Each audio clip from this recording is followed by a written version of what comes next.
A paz do Senhor, meus irmãos, tudo bem? Estamos aí para mais um episódio do nosso podcast. E nesse episódio, novamente com a nossa equipe aqui, com o Lipe, com o André, nós temos o pastor Taranto Neto. Paz do Senhor, pastor Taranto.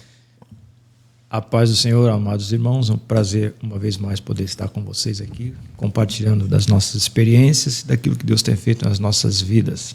Amém. Prazer poder estar com o pastor André, Miguel, Felipe, e a nossa equipe técnica com o Matheus e o Adler. Cadu. Adler e o Cadu. É o Matheus. O Matheus é o Adler, é o mesmo. Humano, a gente chama ele de Adler. Matheus, o nome dele. Prazer, O Matheus. nome dele é Adler Matheus e chamamos ele de mano. Vocês me deixam confuso, porque eu já tenho dificuldade com o nome, aí acrescentaram mais um, né? Eu tô passando agora, né? Na história, as pessoas mais importantes, elas têm vários nomes. Quanto mais nomes elas tinham, mais importantes elas eram. Ah, entendi. Tá aí, tá explicado. Isso aí. Lipe, boa noite, Pai do Senhor. Boa noite, Pai do Senhor, pessoal. Bom dia, boa tarde. Né? Boa noite. A gente tá dando boa noite e é de tarde agora, né? 4 horas da tarde. Enfim, mas acho que é o costume da igreja, a gente tá muito na igreja e aí normalmente é à noite, né? Mas é isso aí, estamos aí felizes hoje, acho que a novidade vai ser bem legal pra gente compartilhar aí com o pastor Taranto, a novidade dele. Inclusive, essa novidade vai trazer grandes ensinamentos, né? E sim, a gente, não só para nós que estamos aqui, mas para cada ouvinte, para cada telespectador. Um dia eu ia falar essa palavra, medo de errar, né? Mas não é TV. Mas vai ser. Mas é na tela, né? Vai ser na tela. Podcast espectador. Podcast espectador, é isso aí. Podcast. Então, sem dúvida, vamos aí aprender um pouco mais e lançar essa novidade. Né? Isso aí. Então, meus irmãos, nesse podcast, que remete às coisas da igreja, né? Nesse podcast, nós estamos com um propósito de trazer uma novidade que o nosso querido pastor Taranto vou deixar para o senhor anunciar, né? Eu falar do que o senhor vai anunciar não está certo. Fala para nós aí. Vamos lá. Então, nós temos alguns projetos, né, na nossa mente. Temos alguns livros para serem lançados. Infelizmente, as condições para se lançar um livro no Brasil, elas não são muito favoráveis para nós, né? É muito caro lançar livro aqui no Brasil. E, claro, tem a facilidade de você fazer uma edição de bastante volumes e reduzir um pouco, mas esse reduzir um pouco fica muito caro, né? Às vezes não está assim ao alcance da maioria da realidade dos brasileiros. Mas nós vencemos as barreiras e conseguimos lançar já o primeiro livro que nós lançamos foi Renascendo Após a Pandemia, que eu sou coautor, né, juntamente com outros 9 lá no Rio de Janeiro. A editora Renascer, ela reuniu 10 pastores lá do Rio de Janeiro, que eram mais ou menos assim conhecidos, para tratar essa questão de como que seria a nossa vida espiritual da igreja, principalmente pós-pandemia. Então, nós temos uma coparticipação lá e Deus colocou no nosso coração também de lançar um solo, né? E já era um sonho meu há muito tempo de lançar esse livro, há mais de 10 anos, porque de onde surgiu a ideia de lançar esse livro? O livro ele tem um título que é Insight de um Pastor Chato. Nós temos a capa dele aí. Inclusive, a capa, como é que é? A capa foi feita... A edição dela, a arte, né? Uhum. É da minha filha, Isabela Taranto. Coisa linda. Que legal. Ela tem uns talentos aí artísticos, ela desenha camisetas, faz as bonequinhas desde que era criança, né? Aí eu pedi para ela me ajudar, né? Nada melhor do que usar a prata da casa. E ela colaborou com a gente aí nessa... Eu passei mais ou menos a ideia para ela e ela fez, né? Então, o insight de um pastor chato, insight significa aquele momento que você está, sei lá, em algum momento e vem aquele clique, né? Aquela lâmpada, né? Uma lâmpada. Ali, é bem explicativa, né? É aquele momento que vem um insight, vem uma ideia, né? Vem um portal do entender, assim, para você se abre. E de onde surgiu a ideia de fazer este livro? Há uns 12 anos, eu já sou articulista do site Gospel Prime, né? Então, eu coloco alguns artigos ali, tem mais de 100 artigos. Sempre enviesados para a questão teológica e filosófica, sempre, né? E alguns históricos também, né? Filosófico, histórico. E os artigos, eles são curtos. eles são curtos, né? Alguns têm mais ou menos uma página e meia, no máximo 2 páginas. Então, eu também achei interessante colocar esses artigos, alguns deles, em forma de livro, porque ficaria uma leitura mais apetitosa, assim, vamos dizer assim, mais leve, mais fácil também, né? Porque geralmente você está lendo um livro que de começo, meio e fim, né? De repente você para, porque não está gostando da ideia daquele momento, de repente o livro vai até melhorar mais para frente ali, mas você está num momento ali da história que não está te agradando muito, você de repente para de ler o livro por causa disso. Né? É tipo uma série, aquela série que hoje tem, que não é aquela série que continua, cada episódio começa e termina já. Isso, né? Então, conta uma história toda no mesmo... Então o livro é praticamente assim uma seleção de flashes, né? São flashes rápidos e curiosos, né? Por exemplo, posso falar aqui algum... Claro. Spoiler agora que a nós gente queremos tá saber. curioso. É aí que a gente quer chegar. A ideia, o quanto mais informação se eu puder passar, são pílulas, né? Só para ficar fácil. São pílulas que tratam de questões teológicas e também de questões que a igreja está passando no momento. Algumas situações não tão boas, né? Situações escandalosas, nós procuramos trazer também, sempre com uma pitada ácida, né? Por isso que é chato ali, ensaios de um pastor chato, porque é a perspectiva de alguém que está procurando. Eu não sou o dono da verdade, primeiramente quero dizer, né? Eu não sou o expoente da perfeição. O dono da verdade. Não sou, nem o arauto. Mas eu eu escrevi esse livro como alguém que está do lado de fora assistindo a toda essa, muitas vezes, aberrações que têm acontecido, né? Então, por exemplo, quando a gente bota aqui o primeiro seria o primeiro artigo, que é o primeiro insight, né, do livro, eu coloco aqui: a mulher de Jó mandou o mesmo que ele amaldiçoasse a Deus? Porque na nossa Bíblia está escrito, e a mulher de Jó disse para Jó lá, né? Amaldiçoa teu Deus e morre. Amaldiçoa teu Deus e morre. Então, como nós somos professores de teologia, né, e eu dou aula de hebraico também, de grego, e é importante passar a verdade para o público, né? Porque, na realidade, a mulher de Jó não mandou ele amaldiçoar. Bom, pelo menos não está escrito isso, né? Então... É que não é nesse sentido literal da palavra que ficou traduzida para o português. Mas foi traduzido como amaldiçoa. Porque no hebraico está escrito abençoa a Deus e morre. Por que você não abençoa ao seu Deus e morre? Existem algumas questões por que ela não pode ter falado isso. A primeira é que talvez realmente ela tenha mandado ele amaldiçoar, mas o escriba não teve coragem de dizer que ela mandou amaldiçoar a Deus, porque na visão judaica você jamais, é impensável amaldiçoar a Deus. Então ela trocou a fala da mulher, né? Outros vão dizer que realmente ela mandou abençoar a Deus e morrer, mas num sentido contrário. Tipo assim, você vai ficar bom, sim. Mas na realidade está achando que ela vai morrer. Tá? Então, aí tem uma explicação histórica, exegética, né? Bíblica. A gente pega em outras passagens bíblicas essa mesma palavra, que é haak, no caso, que é amaldiçoar, né? Que não foi a palavra que ela usou. Então, essa é uma questão. Então, só para vocês entenderem quais são os tipos de assuntos. Então, é uma curiosidade, né? Você não vai... Mas isso é interessante, né, pastor? Porque quantos temas, quantas passagens como essa nós temos, que muitas das vezes, com o decorrer do tempo, foi se adotando uma interpretação e é equivocada, né? Então... não diria equivocada, ela pode estar certa, entendeu? Sim. Depende, mas o objetivo foi só trazer que na Bíblia não está escrito amaldiçoa. Não, sim, jogar uma luz sobre o texto, né? Mas eu quero deixar claro que a ideia realmente é que ela, de alguma forma, seja de forma irônica ou não, ela falou: meu filho, olha, já não resta mais nada para você, pede as contas logo aí e vai. Então, a forma que foi colocada, né, no original seria abençoe a Deus e morre, mas assim, vai com Deus, né? Vai em paz. Se despede e vai.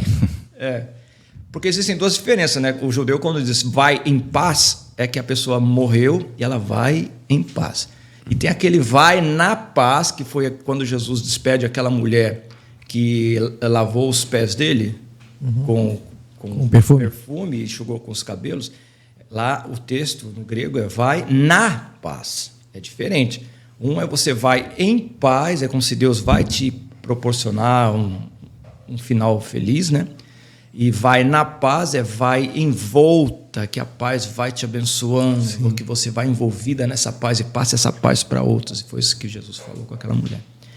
Então, são informações que a gente só tem se fizer um seminário, né? Então, foi uma curiosidade que a gente... Né? Não vai acrescentar em nada, assim, vou ser mais crente por causa disso. Não, mas é uma curiosidade. É um insight, né? Sim. É um insight, o objetivo é esse, essa é a proposta do livro. E só tem esse insight quem sabe hebraico e grego, né? Então... Mas é que aquilo que é interessante, né? A gente sabe que a Bíblia foi escrita em línguas que não são a nossa, não é em português. Então, essa transpor de um idioma para o outro, a gente vai ter perda. Né? Vai ter essa... igual a própria palavra no português, tipo saudade, para o inglês, já não existe. Não então, tem que haver esses estudos, esses insights é legal, para trazer um pouco mais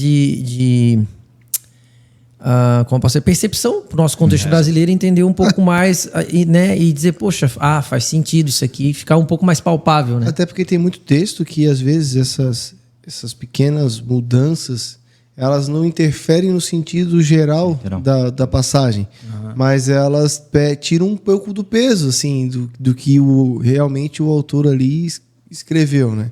Porque às vezes o uso da palavra no original ela tem um propósito. Sim. Ela tem um propósito de informação que caminha junto com ela, de proposta, principalmente do contexto que aquela palavra era usada naquele momento, naquela região. Então, às vezes, tu traduz ela um pouquinho diferente, não muda o geral, mas tira o peso, né? Tira a ênfase, né, que ela poderia ter, né? Sem falar numa problemática, quem faz crítica textual, vocês já estudaram, já sabe disso. Existem palavras que na Bíblia só aparecem uma vez, duas, são chamadas de apax legomeno, né?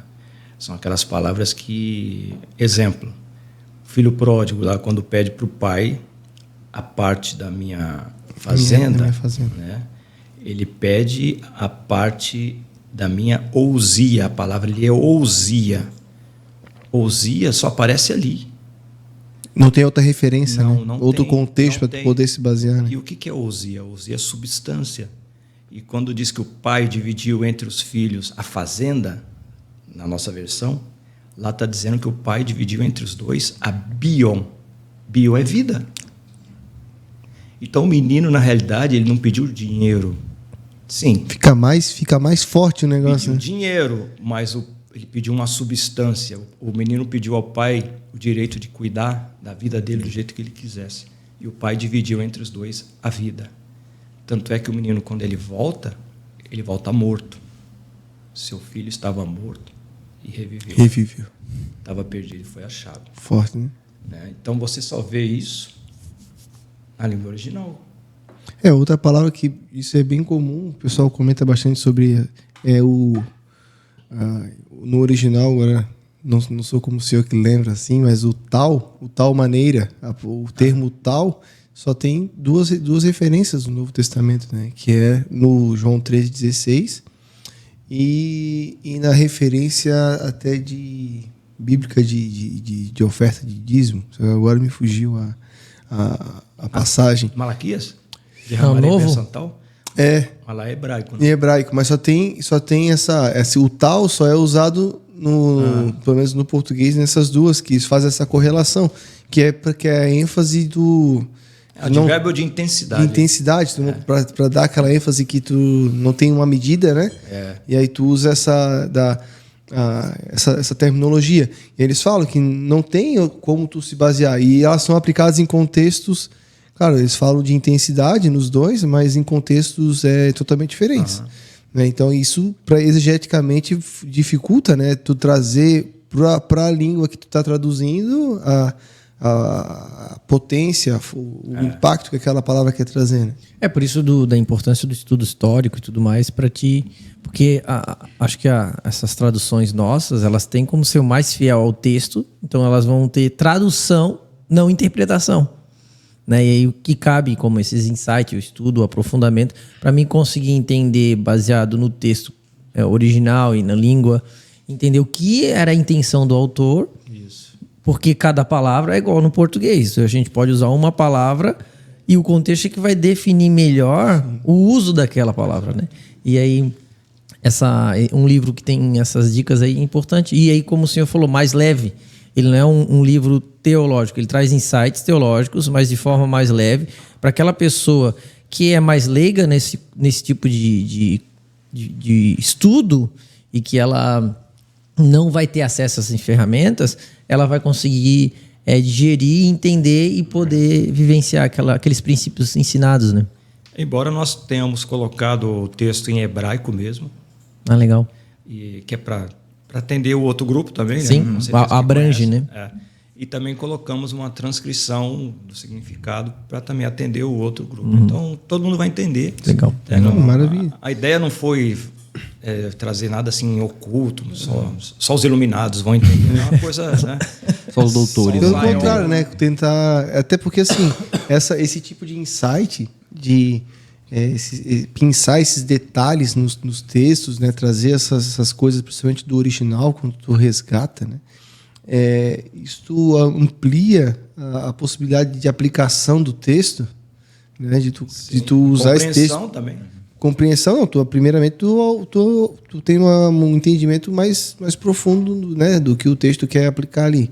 Mas também, como pastor, como professor, de tu extrair do texto ali mais aplicações, né? Para a nossa realidade hoje. Então, isso aí E o que não tem preço é quando você passa tempo para fazer esses estudos. Né? Isso é uma coisa que vem... É um insight, assim, mas tem coisa que não é insight. Né? Tem coisa que você tem que ir atrás. É um insight que dura um tempinho. O insight talvez seja apegado e assim, pô, tem que estudar sobre esse assunto. É um tema legal para tratar. Agora, o processo para chegar ao material é o que demorado. O insight vem na correlação que você faz com aquilo que você já sabe, com uma nova visão de um texto, por exemplo, e aplicar aquilo que você já sabe. Pô, isso aqui tem a ver, né? Como você falou lá do Neemias, né? Nunca tinha feito essa ligação.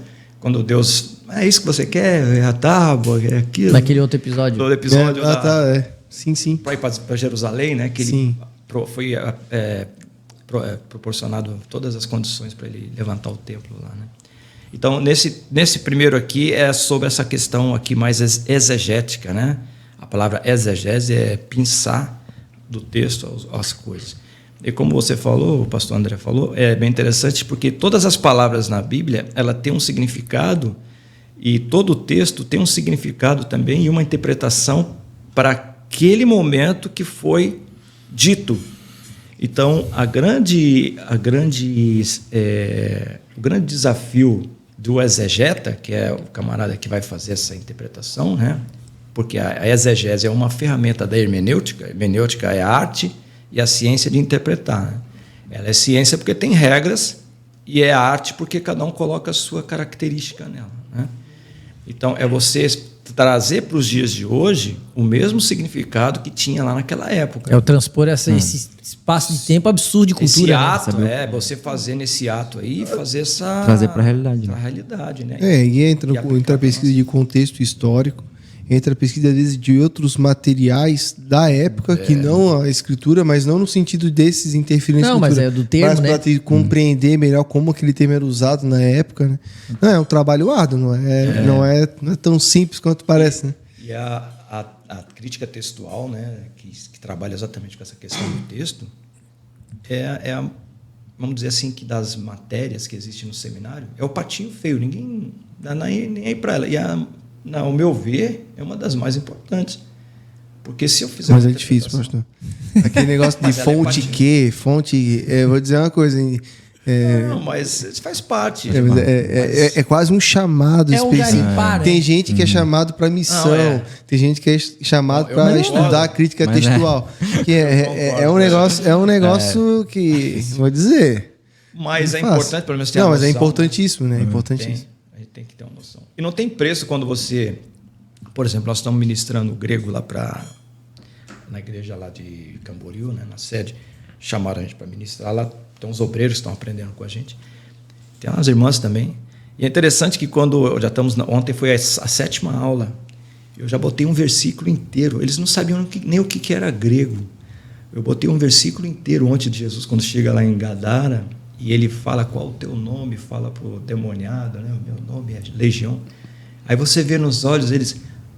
Olha, Legião, olha, ele está lendo. Então não tem preço isso daí, né? É como se descortinasse um mistério, quer dizer, algo que não... Ela olhava aquelas letrinhas, o que é isso? Não, parece que está falando grego, não, está grego. Literalmente.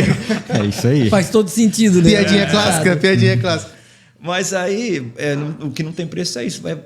Você, depois que aprende, quem sabe não pode ser despertado. Quantos não são aí alguns críticos textuais em potencial? Tem uma facilidade de aprender, né, de compreender. Sim. Que a maior questão que, pelo menos minha experiência quando tive aula de crítica textual, cara, era tanta coisa, era tanta informação, era tanta fonte, era tanto que a primeira impressão que não te assusta, te cria uma barreira, coloca num patamar tão alto que necessariamente tu fala assim, poxa, esse negócio não é pra mim, porque... Só vou tirar a nota média.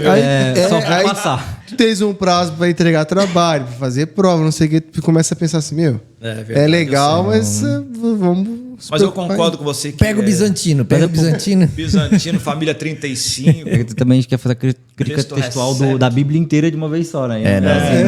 É um passo a passo, uma devoção. Mas assim, continua o livro aí. É questão, voltando aqui pro livro, teve algum... É porque o senhor usou muitos dos materiais que o senhor já tinha publicado no site do Gospel Prime. Claro, deve ter passado por um processo de edição, aquela situação toda, mas dentro daqueles que foram selecionados para publicação, sempre tem aquele material, o predileto, né? Sempre tem aquele que tu fala assim, poxa, isso aqui que tu, né, dedicou mais tempo, talvez tenha ficado um pouquinho maior, às vezes é aquele assunto que o senhor gosta de tratar. Tem esse filho predileto aí dentro desse livro? Não, tem filho predileto. Tem situações que aconteceram comigo e eu botei aqui. Por exemplo, quando eu falo aqui, deixa eu ver aqui, o pastor feijão com arroz. Pastor feijão com arroz. Ele que prega sempre a mesma mensagem? Não. Poderia ser também, mas não foi esse o caso. Eu fui convidado para pregar numa igreja, uma grande igreja lá no Rio de Janeiro, para os adolescentes. O irmão me chamou e falou assim, você dá palestra sobre escatologia para os adolescentes? Eu falei, dou. Mas tem que ser numa linguagem mais... Não, tranquilo, eu só falo basicão, né? Aí fizemos lá aquela divisão histórica na linha do tempo, tal, mais ou menos. Aí acabou o evento lá, ele... Pois obrigado, pastor, não sei o quê. Aí ele falou assim, a gente estava pensando que nós convidamos o senhor... Porque na última hora, só até desculpa que a gente chamou o senhor na última hora. Eu falei, não, está tranquilo. Sabe por quê? Porque nós conversamos, eu e a diretoria, e a gente queria trazer alguém assim de renome, né, para pregar aqui para eles. Só que na última hora a gente resolveu trazer uma mensagem feijão com arroz mesmo. Aí eu comigo, na hora, assim, o cara ia chamar um cara de renome. Aí não chamou um para trazer mensagem feijão com arroz. Então o pregador mesmo feijão com arroz sou eu. Né? Que bom, né? Aí né? Bom. Pelo menos feijão com arroz a gente come todo dia, né? E é brasileiro, né? Então, e mantém, né? E sustenta. Aí eu falo sobre essa questão do feijão com arroz, né? Eu falo sobre quem são os pregadores de renome que trazem suas mensagens tutânicas, cheias de colesterol espiritual, de heresia. Colesterol espiritual. E aí eu falo que... como é que fala? Essas mensagens com tutano, com essas comidas brabas, né? Tipo rabada, que tem colesterol alto, a gente come de vez em quando. Agora, feijão com arroz é todo dia. Isso me fez lembrar... Isso eu via há muito tempo, na época que eu acho que nem existia Instagram, Facebook era a rede social do momento. E um cara... Não era Orkut, não? Não, era Facebook. Eu não sou das antigas, não. Embora também eu tive um Orkut. Mas eu lembro que a situação era a seguinte, tinha alguma postagem com relação a pastores e não sei o que e tal, e um cara comentou assim na postagem, eu não vou mais na igreja, eu não quero saber mais de igreja, porque fui crente, fui frequentador. Agora eu sou desigrejado, porque eu fui na igreja por mais de 15 anos. E durante esses 15 anos, eu conto na palma da mão as palavras que até hoje eu lembro, que realmente me edificaram. Ele foi lá e publicou isso no comentário. Aí o cara veio embaixo dele e falou assim: olha, sou casado há 15 anos. Eu conto na palma da mão as comidas que eu lembro que minha mulher fez, que me marcaram. Mas foram as que eu não lembro que me mantiveram até aqui hoje vivo. É isso aí. E aí é o feijão com arroz. Só que eu falo outras coisas, né? Que aí não vou passar o spoiler. Claro, né? Só para dar uma gotinha. Mas só para né? você ter noção. Outro também que é interessante, né? Porque muitos desses artigos que eu escrevia, eles estão relacionados com as notícias do dia. Então acontecia alguma coisa, isso aí dá um artigo. Entendeu? Aí, por causa do insight. Né? Aproveitar o momento, né? Aí eu pegava essa sacada, né, que a gente usa. Aí tem uma outra aqui que eu achei interessante, que é sobre BBB, o e-reality show. Que ela é reality show, né? Aí eu boto o e-reality, aí eu mostro por que é irreal. É um show irreal, né? Aquilo ali é uma apresentação. Né? Não tem nada a ver, né? E não tem nada de orgânico ali, é tudo programado. Né? Porque estava sendo, na época que eu escrevi isso aqui, já faz mais de 10 anos isso aqui do BBB. Estava sendo cogitada a possibilidade de fazer um reality show com evangélicos. Não sei se você se lembra. Né? Não. Isso é legal, isso. O que tu quer dizer? Aí alguém disse assim, mas um evangélico pode participar do BBB? Aí estava essa polêmica na época, faz mais de 10 anos isso daí, né? Aí eu peguei essa sacada também. Eu falo das cinzas da quarta-feira, eu uso aquela doutrina católica quarta-feira pós-carnaval. cinza, e eu faço sempre uma aplicação não atacando a Igreja Católica, sempre trazendo uma perspectiva para nós, igreja. E nós temos as nossas quartas-feiras de cinza, né? Porque a quarta-feira de cinza é aquela catarse, né? Que o camarada, aquela purgação de pecado, o cara pecou o carnaval todo, vai na quarta-feira, tô arrependido, né? Aí vai lá, passa a cinza, tá tudo bem. É tipo o cristão na Santa Ceia, né? Faz tudo errado, chega perto da Santa Ceia. Esse final de semana é Santa Ceia, peraí. Vamos consagrar essa semana. Vou jejuar. Virou uma coisa, um pedágio, uma coisa, um pit stop, né? Um pit stop espiritual. Outra coisa que eu falo também é sobre os pastores de Abraão e os pastores de Ló. Que está lá, que teve um momento que lá em Gênesis, né, capítulo 13, os pastores de Ló começaram a entrar em conflito com os pastores de Abraão. Sim. Né? Aí eu falo sobre conflito de propósitos. Aí eu trago quem são esses pastores de Ló e os pastores de Abraão hoje. Nós temos esse grupo está aí. Então a Bíblia é um livro vivo, porque ele simplesmente ela sempre faz uma analogia do momento que a gente está vivendo. Então nós temos os pastores de Ló hoje, que são aqueles que não foram chamados por Deus, mas ficaram na aba de Abraão. O Ló só ficou na aba. Você não vê Ló orando, levantando altar. Você não vê Ló fazendo propósito com Deus. Você não vê Deus falando com Ló. Ainda é ingrato, né? E ainda é ingrato. Ainda é ingrato. Deus ainda manda salvá-lo lá. Não, por causa de Abraão, mas ainda é ingrato, né? No final das contas. Ainda traz uma desgraça para Israel. Não ele, mas as filhas, né? Sim. Mas fruto dele. Então eu trago também essa analogia, esse paralelo com os pastores de Ló e os pastores de Abraão. Falo sobre geração tatuada, um gado marcado, essas febres de tatuagem. Já ouvi muito, apanhei pra caramba por causa desse negócio de tatuagem, né? Porque lá no Rio tinha pastor que fazia tatuagem lá. Pastor de igreja, que era tatuador. Né? Mas com base em que você fala isso? Não sei quem. Quem escreve o que quer tem que ouvir o que não quer, né? Sim. Falo sobre igreja não é empresa. Eu pego pesado nessa aqui. Aí nessa parte aqui, eu não sei se é nessa parte aqui que eu falo sobre os critérios para se escolher um tesoureiro. E falo que muitas vezes a gente coloca nossos filhos para qualquer um cuidar. E nós temos, às vezes, mais critério para escolher o tesoureiro do que para tomar conta das crianças. Nós estamos sofrendo com isso hoje, né? Estamos sofrendo com isso hoje, inclusive com a...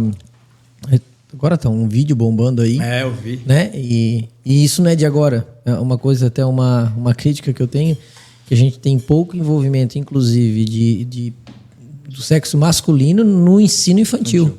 Até quase um tipo de... É um reverberar de casa. Tristemente. Quem ensina em casa normalmente é as mães que se responsabilizam social, pelo né? discipulado. Porque se tu for pegar no ensino infantil, eu acho que é massacrante o domínio de professor de sexo feminino como professoras, né? Quase não tem professores no ensino secular, eu tô falando. Sim, então. E aí na escola bíblica nossa, a gente tem muitas vezes isso também, que os meninos não têm referencial de ensino partindo de homens como criança. Ou seja, vai refletir lá na frente no lar dele também. Não, quem cuida da parte infantil sempre foi mulher. Quem me ensinava sobre isso? A gente foi, como homem, líderes, terceirizando. Assim, a gente tem critério para outras coisas. É triste, mas parece que é como se a gente diminuísse o valor do Ministério Infantil ou do que envolve isso. E aí o senhor falou, pro tesoureiro a gente bota a que não, tem que ser um cara assim, tal. Mas para uma criança que a gente não sabe o que vai ser lá na frente, a gente... Não, qualquer um. Não. Eu passei por isso, creio que com vários de vocês. Deus é misericordioso em tudo isso com o erro nosso, né? Mas, um barato. Eu lembro que ele disse assim, conta a história de Davi. Né? Não tinha o que a gente está tendo hoje no nosso ministério aqui na nossa AD, né? Itajaí. Que tem um objetivo, um começo, meio e fim, tem um propósito em tudo isso, estão interligados. Não é, a professora sentiu hoje, eu vou dar, sei lá, Salomão. A outra já tinha dado Salomão. E na nossa época, eu creio que vocês passaram isso também era. Não tinha nenhuma. Coloca essa aqui, ó. Aí conta a historinha de Davi. Tu é tu mesmo. Exatamente. Vamos lhe ajudar.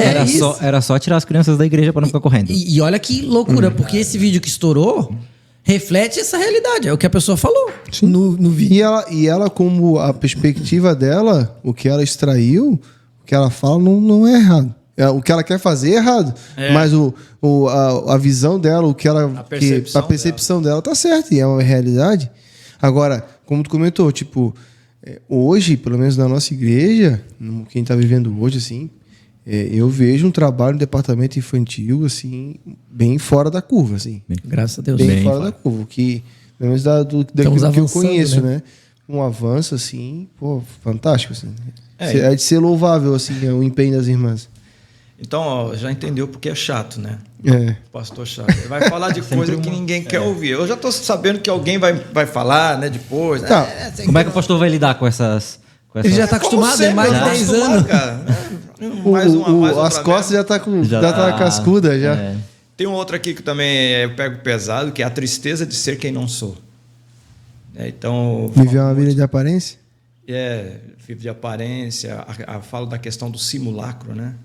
Hoje a gente vive a época do simulacro. Eu não tenho original, vou lá no 99 e compro, pô. Eu não posso comprar um Invicta de 4 pau, eu pago um de R$200 no camelô, 150, 50. O André falou antes, a necessidade de pertencer, né? Ser igual e pertencer. E é exatamente ser quem você não é. E eu faço sempre um paralelo bíblico, tá? Eu não acuso ninguém nesses artigos, tá? Eu sempre me coloco, eu que deveria mudar isso, eu tenho que me mudar nesse aspecto e tal. Algumas situações já tem aí um personagem, às vezes eu não falo o nome, né? Não falo o nome de ninguém, né? Esse é legal do livro, baseado no que o senhor está falando, que são insights com aplicação, insights que Deus dá ao senhor diante do momento, que a gente dá umas pegadas, aquela coisa, mas traz aplicação pessoal para o senhor, de crescimento para si, que vai servir para outros, né? Isso que é legal. E eu boto assim, eu não sou o advogado de defesa da igreja, né? Mas eu me coloco, às vezes, como um novo convertido vendo tudo isso. Nessa perspectiva do novo convertido. Meu Deus, mas por que está acontecendo? Não era para ser assim, né? Então, qual é o tipo de sentimento que um novo convertido está vendo dentro dessas heresias que ele está vendo aí, desses escândalos, né? Principalmente. Também quando surgiu algum escândalo, eu escrevia. Lembra quando surgiu um camarada aí que chega no palco e disse assim, eu estou acima da média? Também fiz um artigo sobre esse, sem citar nome, né? Só falei em cima da média, né? Aquela coisa toda. Deixa eu ver que outro aqui que a gente pode falar. Eu botei aqui, pare de sofrer a utopia do falso evangelho. Tem umas igrejas que eles colocam uma placa enorme na frente, pare de sofrer, entre. Mas o evangelho é exatamente o contrário. Se você quer sofrer, as aflições. Então, mais uma... mas deixa de ser chato, então é por isso que é chato.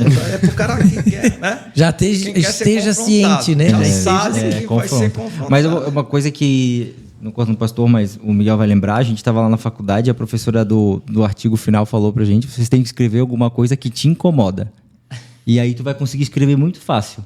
Porque se te incomoda, aquilo ali vai fluir pra ti. E é mais ou menos isso, tu vê uma coisa que te incomoda, no caso o pastor parava, vou escrever aqui não para criticar, mas é porque me incomoda e de uma forma eu vou externalizar isso no texto. Então tá aí. E melhor ainda se te incomoda e você também está se deixando levar por aquilo. Aí você é algo que você tem que consertar em você, mas você está sendo forçado a fazer. Forçado a fazer porque todos estão fazendo, né? E confronta. E confronta. Sabe o que eu acho interessante? Né? Pode falar. Não, tudo que tu vai, nesse tipo de coisa, tudo que tu vai quando vai produzir um material, se tu faz na obrigação e te impõe um tema, um assunto que tu não quer, tu vai fazer um negócio para cumprir tarefa. Aí você vê aqui tem 30 temas, né? De coisa que você faz, como você falou, verdade. É aquilo que eu tenho tentado buscar ver e creio que cada um de nós aqui também, que é a dinâmica de todo pastor que deseja viver de acordo com a palavra de Deus, qualquer homem e mulher de Deus, a gente estuda a palavra, a gente se aprofunda a palavra, não necessariamente para ensinar, primariamente para ser lapidado por ela e viver. O ensinar será resultado. Então isso aí foram insights que Deus, através do Espírito Santo, dava diante de uma circunstância que revelavam verdades que Ele queria revelar para o Senhor e transformá-lo, né? Enquanto também ensina outros, mas o propósito inicial era isso, era esse lapidar de Deus. Eu acho que isso é o que faz diferença e que também se torna interessante para as pessoas, porque, poxa, eu passo por essa situação, se torna muito palpável. Eu creio que todos vocês já passaram por isso, quando tu vê alguém ministrando e a pessoa, ela só ministra para ensinar outros, não que passou por ela. Esse final de semana que passou, que a gente teve o Congresso Missionário, né? Agora não sei quando é que eles vão ver a gravação, mas que seja, né? Esse Busque um Congresso Missionário no canal no YouTube. A profundidade dele no ensinar sobre missão e principalmente falar sobre missão era evidenciado pela prática dele. Então se torna muito mais palpável. A gente sentia o que ele sente lá por isso. Então isso é legal do livro, então, que tá, né, desse spoiler que o senhor está nos dando. Um pequeno spoiler. Isso, desses princípios ensinados por Deus diante de insights, que você vinha confrontar o seu próprio coração e se adequar, enquanto isso também se torna um instrumento para abençoar outras vidas. Deixa eu te fazer uma pergunta crucial, já que a gente está falando do livro do Senhor. Onde que nós vamos encontrar o livro, para adquirir o livro? Já aproveitando aqui que está o pastor André, né, já pode pedir ao nosso reverendíssimo pastor Adão, eu quero ver se uma ceia daquela a gente pode fazer o lançamento dele. Show. Vou esperar chegar então os livros. Assim, já estão chegando. Por exemplo, isso aqui, online depois. Online, porque a gente vai fazer, o episódio vai ser publicado, e não sei quando que as pessoas vão estar assistindo esse episódio. Se ela assistir e tiver curiosidade de conseguir falar através da rede social do senhor, onde que ela poderia fazer o pedido? Como então, eu vou ter que ver essa parte aí de distribuição, né? Mas assim que tiver, a gente bota lá um cardzinho ali. A gente bota o link também depois na descrição. Porque também quando que vai ser o lançamento, né? A gente não vai atrasar o lançamento. Então vamos fazer assim, a gente não sabe se... É um lançamento para talvez quem não seja de Itajaí. A gente não tem a data certa ainda do lançamento, né, pastor? Mas, de qualquer forma, você que está assistindo esse podcast, siga o pastor Taranto nas redes sociais dele, que tá Armando Taranto. Tá pastor ou tá só Armando? Não, só Armando Taranto. Armando Taranto no Instagram. E aí, manda um direct para ele lá. Isso, aí a gente vai colocar lá direitinho o link para você. Para estar adquirindo essa preciosidade aí. Tô curioso já. Eu também tô curioso para ler esses insights. Que aí eu vou ser o leitor chato. Tudo que eu ler, eu vou anotar. Mas o pior é que o título não tem nada a ver com o pastor Taranto, né? Porque ele não é um pastor chato. Pelo contrário. E aí... às vezes a gente tem que ser chato, né? Mas o chato para correção, quando tu entende... É um chato no sentido de... Pô, mas por que você tá falando isso aí, né? Não tem nada a ver, né? Porque nós estamos vivendo uma época também daquilo que a gente faz do pragmatismo, né? Os camaradas não estão muito preocupados. Quando eu falo os camaradas, estou falando os líderes. Muitas igrejas. Eles não estão muito preocupados em fazer o que é certo, só o que está dando certo. Aí você chega para ele e fala assim, não, rapaz, mas isso aí não é bíblico. Rapaz, fica quieto, não é bíblico, mas a igreja está cheia. Não é bíblico, mas o Pix está dando certo. E daqui a pouco vem as águas e levam todo mundo, né? Eu não estou dizendo que não seja importante a parte financeira da igreja, mas infelizmente nós temos visto praticamente quase em todos os lugares, com raríssimas exceções, que a igreja realmente só está existindo aí como fonte de renda, mano. E os maiores escândalos que acontecem é exatamente por causa de dinheiro. Como Jesus falou assim, não dá para servir a dois senhores, ou a Deus ou a Mamon. Então você vê que Mamon, que era uma entidade fenícia ligada à prosperidade, tanto é que o Deus era um barrigudinho, gordinho, né? Então mostrava que para ser próspero tinha que comer bem, aquela coisa toda. E se eu não me engano, era Mamon que as oferendas eram até jogadas, quando tinha estátua, pela boca, né? Não sei. Eu lembro que tinha um negócio, era Mamon, se era o outro deus, que as oferendas dentro da estátua, que era feita deles, eram colocadas pela boca. Nessa parte, não. Sempre que se acha uma estatuazinha assim, é um deusinho, uma estatuazinha de um barrigudinho, né? Que é o Mamon, que é um análogo do Momo, né? Do carnaval, que recebe a chave da cidade, aquela coisa toda. Então, infelizmente, estão mais preocupados em fazer o que dá certo, não o que é certo. Claro, graças a Deus pelas exceções que nós temos, né? Mas é uma realidade. Outra coisa, uma pergunta que eu faço para vocês. Se eu chamasse qualquer um de vocês hoje, seu fariseu, você se sentiria humilhado? Pelo que é pregado, sim. Sim. Mas pelo contexto da palavra, não. Então, porque era uma coisa boa, né? Eu coloco um artigo aqui, que é o seguinte: Jesus era fariseu? Jesus era um fariseu? Eu mostro aqui que Jesus era um fariseu. Que os princípios do farisaísmo eram coisas boas. Eu mostro versículos na Bíblia, né? Que ele era fariseu. Por exemplo, quando chegam para João e perguntam assim, vem cá, você é o Messias? Ele falou assim, eu não. Mas vai vir um aí, que eu não sou digno nem de carregar a sandália dele. E vai sair de vocês. De vocês quem? E está escrito lá, os que foram perguntar a João eram fariseus. E ele pergunta, do meio de vós sairá um. Né? Que então era Jesus. Outra característica de um fariseu. Todo fariseu começa uma oração assim. Avino Sheva Shamayim. Pai nosso que estás no céu. Todo fariseu. E Jesus, toda a oração começava assim. O fariseu acreditava que qualquer lugar que você tivesse, você poderia adorar a Deus. Seja fora do templo, sem a presença de um sacerdote ou de um profeta. Você poderia adorar a Deus, buscar em qualquer lugar.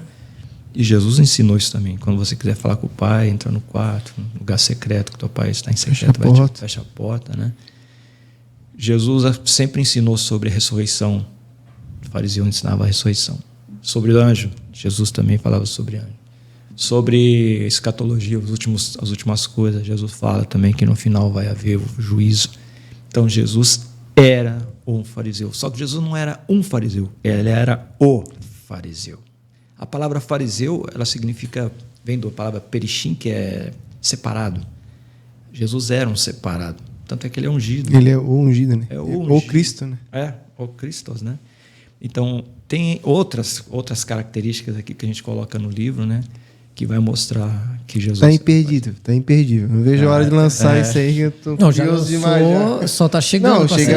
Lançar que eu digo aqui, né? Livro na mão. Que também, não sei vocês, mas eu sou do livro na mão. Tem gente que tem facilidade de ler o digital. Não, mas vai ter, já foi... O negócio baixado. É na mão. Vai ter no Kindle também, não? E-book, assim?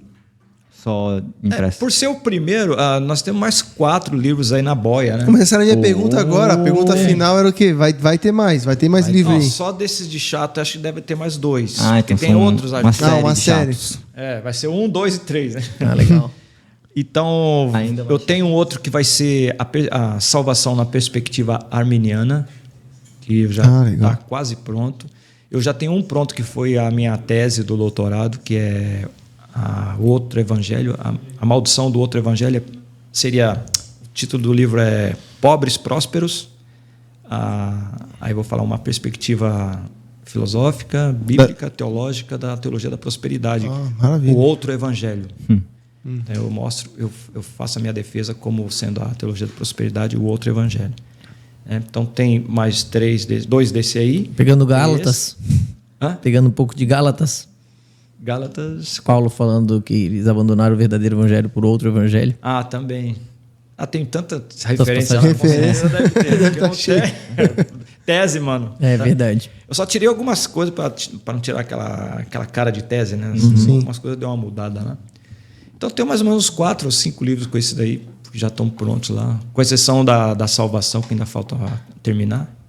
Tem mais uns 4. Maravilha. Vai vir mais vezes para mostrar os outros, então. Vai ter que vir aqui, né? Trazer vem. Falar dos outros. promover essas Vamos ver como é que vai bênçãos ser de a Deus aí. aceitação do chato aí, depois a gente... Vai. E acho que é um privilégio pra gente dentro do nosso meio, Olha assim, aí. né? A gente não lembro de ter visto, assim, o lançamento de um livro, de alguém que Não esteja no lembro. nosso meio. De memória, assim. Isso, Eu acho que a gente lembraria se tivesse assim ocorrido. Eu não lembro. talvez mais faz tempo e então a gente Quem lembra não mais. sabe, vai servir de referência e inspiração também com certeza para outros outros. tem, né? É. Então, deixa eu ver só mais um aqui. As guerras de Elias, né? Quando Elias vai lá pro Monte Carmelo e ele está com aqueles profetas de Baal desafio, né? e de Azera, o desafio. Então, eu destaco ali, eu pinço do texto ali pelo menos 4 batalhas que Elias teve. Né? Teve batalha de altares, batalha de profeta, batalha de deuses, batalha de propósitos. Tá meio que um sermão, né? Não sermão. 4 pontos. Mas é mais num viés assim, mais de teológico, não de sermão, né? Não que o sermão não seja teológico, Sim. mas de aula, assim, né? Maravilha. Olha. Isso aí, Olha, logo, então tem teremos outros, né? acesso, né? Não deixe de seguir então o Pastor Taranto aí no Instagram para tá Informado. informado, né? Para quando estiver disponível 4 você poder lançamentos. adquirir aí E o livro é esse livro. prefaciado por o reitor da onde eu fiz o doutorado, né? O doutor Luiz, o Hidauro. O Hidauro, Campos, Pastor Hidauro. reverendo Benção. Hidauro, que ele é o reverendo lá da igreja congregacional de Niterói, né? E do meu pastor Adilson Faria, da Assembleia de Deus ali de Mutuá, Rio de Janeiro. Que benção. Que benção. Pô, que privilégio. Tu ter pessoas de naipe assim, prefaciando teu privilégio, livro. Não é pouca coisa, não. Tô ansioso a poder tê-lo na mão e poder fazer essa leitura. Estamos abertos à crítica também, tá? Qualquer coisa que fala, não era bem assim. Eu vou ser mais chato que o senhor. Vou lançar um Chato livro. contrapõe o chato. de galocha. O leitor que é mais chato do que o pastor chato. Pastor, É isso aí. nós queremos agradecer a Deus aí pela tua vida e agradecer ao Senhor por ter comparecido aí, dando essa colher de chá pra gente. Agradeço. Tá aí com a gente aí nesse projeto, novo projeto aí do nosso Adcast. Eu que quero parabenizar vocês pela oportunidade, né? E pela abertura desse podcast da Assembleia de Deus de Itajaí, que seja o primeiro de muitos e seja conhecido em todo o Brasil e no mundo aqui, a ADIcast. É isso aí. Tu vai ver a intenção no nosso piloto. É verdade. Lá, Aí vai conhecer o primeiro o que a piloto. gente gravou vai trazer para a igreja e para todos que assistirem o propósito do porquê a gente criou, o porquê Deus levou-nos, né? Não vou citar aqui, senão a gente vai repetir muita coisa, mas para terminar, mais uma vez aquilo que a gente conversou no outro episódio, Deus soberano regendo histórias, trazendo dons e talentos, unindo para que o reino venha a ser propagado. Então, o Adcast é mais um resultado dessa obra de Deus. E só terminando com a relação ao livro e juntando com o que você está falando, unindo a isso, esses insights não são nada mais, nada menos do que um clique do Espírito, né? Tipo assim, olha aí, tá vendo? É isso que eu quero para minha igreja. Então, quando você for ler esse livro, que eu espero acabar rápido, eu só fiz 300, né, por enquanto, né? E possa acabar rápido, mas que seja para edificação de todos, né? Que vocês possam sentir, aqueles que lerem, a mesma coisa que eu senti. Algumas vezes indignação consigo mesmo, né? E outras vezes indignação com o que estão fazendo com a igreja do Senhor. Eu tenho certeza que o propósito que a gente escreveu foi exatamente para dignificar o nome do Senhor, né? E alertar a igreja com relação a esses falsos líderes, esses falsos profetas, falsos ensinadores. Amém. Maravilha. É isso, senhores. Pastor Taranto, obrigado novamente. Obrigado a você, André. Pessoal, nós ficamos por aqui. Miguel, E- Felipe. Não esqueçam, né, de Meninos curtir o nosso canal, de Não, primeiro se inscreve. Se inscreve. Ativa o sininho. ativa o sininho, dá o Curta like e compartilha. Isso aí. E acompanhe a nossa igreja Manda no grupo do nas Zap. redes sociais, no Instagram, no YouTube. E o nosso convidado aí, pastor Taranto, também. Agradece aí o backstage, já fala um pouco do backstage. Verdade, o Cadu, o Mano. Eles não gostam de aparecer, pastor. Não. É difícil, é difícil. Até bonito, é que é só 2 episódios ainda gravados, né? Isso, Então, mas a gente vai, daqui... daqui a pouco a gente vai amolecer esses corações. Mas eles são a bênção e eles São que bênção, fazem né? tudo isso aqui acontecer, porque eles que entendem dessa Pilotando tecnologia. É isso aí. Um abraço, Deus abençoe e fique em paz. Paz a todos. Bem. Até mais.